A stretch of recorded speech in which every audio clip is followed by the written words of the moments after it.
लेकिन अब स्थितियां बदल गई हैं। अब वहां के आतंकवादी ही अपने घर में सुरक्षित नहीं है। पाकिस्तान के अंदर दहशतगर्द सेफ नहीं है। मुझे ये पता नहीं चलना चाहिए था कि भारत के इस इकदाम से पाकिस्तान क्या महसूस कर रहा है। मतलब वो ये कह रहे हैं कि वो लोग जो कश्मीर में या वो लोग जो इंडिया में हमले करते थे, आज वो पाकिस्तान में महफूज नहीं हैं। तो उनको कौन टारगेट कर रहा है? यानी कि हम टारगेट कर रहे हैं। चलो अगर वो सोशल वर्क समझ के कर रहे हैं कि जी ये लोग जो है ये टेरर ग्रुप के लोग हैं और इनको मार देना चाहिए, दहशतगर्द हैं, ये टेररिज्म करते हैं, भारत में भी करते हैं और जगह भी करते हैं, दूसरी कंट्रीज में भी करते हैं, तो इनको टपका देना चाहिए। अब वो इंडिया को पहले अनसेफ करते थे, अब हमने उनको अनसेफ कर दिया। This is what he said. यानी कि जैश ए मोहम्मद और दूसरे कई टेरर ग्रुप्स जो पाकिस्तान से ऑपरेट करते हैं, उन लोगों के उनके जो लोग हैं यानी कि उनके जो मेंबर्स हैं जो उनके लिए काम करते हैं, उनमें से 20 से 21 लोगों को 2 से 3 साल में मारा जा चुका है। सऊदी अरेबिया ने तो मोदी को सबसे बड़ा एजाज दिया है उनका, और यूएई ने सबसे बड़ा मंदिर बनाया है उसका। 6 मिलियन हिंदूज हैं। नाउ ये जो क्वेश्चन है, ये जो नैरेटिव है जो प्राइम मिनिस्टर मोदी और उनकी पार्टी और सारे का सारा भारतीय मीडिया जिसको चला रहा है, क्वेश्चन ये है कि इसका पाकिस्तान की तरफ से कोई रिस्पांस नहीं है। और मोदी साहब के इस इकदाम ने जो कल उन्होंने किया है, पाकिस्तान में लोग आ रहे हैं, टपका रहे हैं और फिर निकल जा रहे हैं। मतलब ये कि आते हैं, मारते हैं और उसके बाद चाय पिए बगैर ही वापस चले जाते हैं।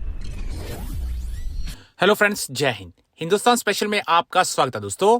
प्राइम मिनिस्टर नरेंद्र मोदी ने शनिवार को आतंकवाद और भारत की स्थिति पर अपनी बात रखी। प्राइम मिनिस्टर मोदी ने मौजूदा समय में आतंकवाद और करीब 1.5 दशक के पहले की स्थिति की तुलना की। प्राइम मिनिस्टर मोदी ने कहा कि अब आतंकवादी अपने घरों में भी खुद को सुरक्षित महसूस नहीं कर रहे, जबकि पिछले समय में आतंकवाद के कारण लोग असुरक्षित महसूस करते थे। प्राइम मिनिस्टर मोदी ने भले ही किसी का नाम नहीं लिया हो, लेकिन आतंकियों के घरों का जिक्र कर निशाना निश्चित रूप से पाकिस्तान ही था।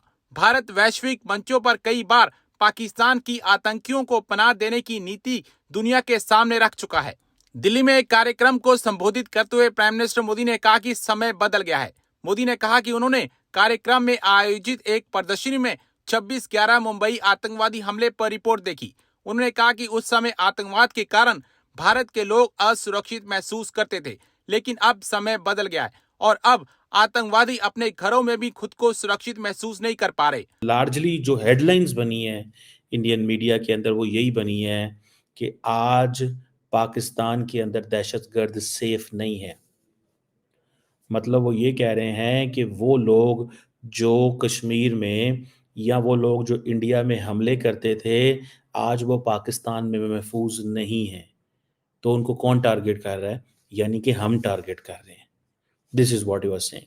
सो वो जो उन्होंने पर्टिकुलरली 26/11 का रेफरेंस दिया कि 26/11 के जो मुंबई टेरर अटैक्स हुए, उसमें जो जो जिसे वो कहते हैं ना, जो वो कहते हैं जो इंडिया को अनसेफ करते थे, अब वो इंडिया को पहले अनसेफ करते थे, अब हमने उनको अनसेफ कर दिया। This is what he said. Now ये जो क्वेश्चन है, ये जो नैरेटिव है जो प्राइम मिनिस्टर मोदी और उनकी पार्टी और सारे का सारा भारतीय मीडिया जिसको चला रहा है, क्वेश्चन ये है कि इसका पाकिस्तान की तरफ से कोई रिस्पांस नहीं है। And nobody wants to talk on this, nobody wants to respond on this. हम अपनी एक दुनिया में रहते हैं, एक बबल में रहते हैं, उसमें हम बातें करते रहते हैं, हम बोलते रहते हैं, हम डिस्कस करते रहते हैं। हम अपना एक सच है हमारे पास, हमारी एक अपनी सिचुएशन है जो हमारे पास है। मुझे तो इस चीज़ की समझ नहीं आ रही कि अगर नरेंद्र मोदी साहब ने ये बात की है, तो पाकिस्तानी वज़ीर-ए-आज़म साहब, आपको कौन-सी चीज़ रोकती है कि आप ना बोलें? आप ज़रूरी है एड्डा लिख के तुहां गल करनी है उन्हां दे नाल? मतलब how come we can even decide this कि हमने इस अंदाज से उनसे बात करनी है, हमने इस अंदाज से उनसे बात करनी है कि वो उनको वो जैसे हम उनसे मर्जी बिहेव करें। मिसाल के तौर पे डॉक्टर जयशंकर साहब आए पाकिस्तान, पाकिस्तान के वज़ीर-ए-आज़म साहब ने उनको बहुत अच्छा वेलकम किया, फॉरेन मिनिस्टर ने रिस्पेक्ट दी एयरपोर्ट पे। और आपको पता है, मैंने तो कहा था 10 सालों में एक ही ट्वीट है जो डॉक्टर जयशंकर ने या भारत की तरफ से आई है, वरना उथों हमेशा ततीवा ही आउंदी है।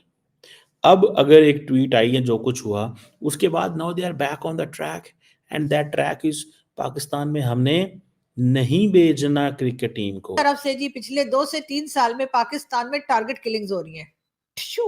समझ रहे हैं ना आप लोग? जी हाँ, टारगेट किलिंग हो रही है। और यानी कि जितने अनमोल रतन हमने पाल रखे हैं, खिला पिला के हमने जिनको तगड़ा कर दिया, यानी कि जैश ए मोहम्मद और दूसरे कई टेरर ग्रुप्स जो पाकिस्तान से ऑपरेट करते हैं, उन लोगों के उनके जो लोग हैं, यानी कि उनके जो मेंबर्स हैं, जो उनके लिए काम करते हैं, उनमें से 20 से 21 लोगों को 2 से 3 साल में मारा जा चुका है। और कहा यह जा रहा है कि ये सारा काम कर रहे हैं कौन भला? प्राइम मिनिस्टर नरेंद्र मोदी की गवर्नमेंट ये करवा रही है। और पाकिस्तान में लोग आ रहे हैं, टपका रहे हैं और फिर निकल जा रहे हैं। मतलब ये कि आते हैं, मारते हैं और उसके बाद चाय पिए बगैर ही वापस चले जाते। वैसे तो ये काम पाकिस्तान की गवर्नमेंट को खुद करना चाहिए, पाकिस्तान की एजेंसीज को खुद करना चाहिए था कि जी ये इस किस्म के लोग जो हमने पाल रखे हैं, जिनके जैसे कि बहुत से लोगों को तो नाम आप लोग जानते भी हैं, मैं पिक्चर भी दिखा देती हूँ उन लोगों की आपको, ताकि आप लोगों को एक बार फिर दिमाग में आप लोगों के जो है ये लोग ताजा हो जाएं। और भी बहुत से लोग हैं और एक लंबी लिस्ट है। लेकिन बात सारी ये है कि मोदी जी जो है वो ये काम फ्री में कर रहे हैं।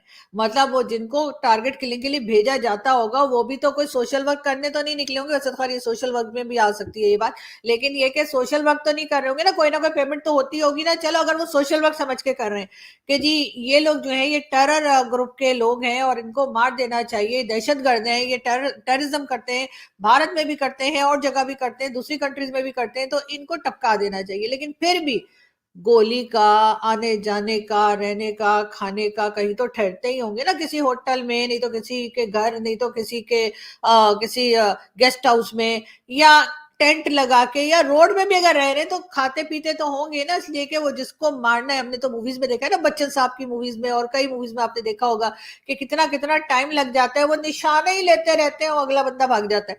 तो उसके बाद वो, या फिर गोली ऐसी लगती है कि कभी उन्होंने जो है वो बैठ जाता है, कोई उठ के भाग जाता है, कुछ हो जाता है, तो टाइम लगता है मारने में। आप लोगों को तो ऐसा लगता है कि बस वो बेचारा आया होगा, आधे घंटे में उसने उस बंदे को टपकाया होगा और उसके बाद वो वापस चले गए होंगे। ऐसा तो नहीं है। लेकिन अगर आना जाना इतना आसान है हिंदुस्तान पाकिस्तान में कि कोई भी हिंदुस्तान से आएगा, यहाँ पे हमारे अनमोल रतन जिन्हें हमने इतना खिला पिला कर इतनी मेहनत से हमने सिखा पढ़ा के पाला है, उन्हें टपका के निकल जाएगा, तो मेरा ख्याल है कि फिर हमें अपने आप को चेक करना चाहिए, यानी कि पाकिस्तान की एजेंसीज को देखना चाहिए कि आप लोग नंबर 1 कैसे बने फिर रहे हैं भाई। आप लोगों तो कहते हैं हम नंबर 1 एजेंसी है, जिसे हम लोग अक्सर नंबर 1 भी कहते हैं। हमारे बहुत से साथी जर्नलिस्ट जो हैं, अफसार आलम साहब वगैरह, वो भी नंबर 1 ही कहते हैं। तो ये नंबर 1 एजेंसी कर क्या रही है? मटर छील रही है क्या?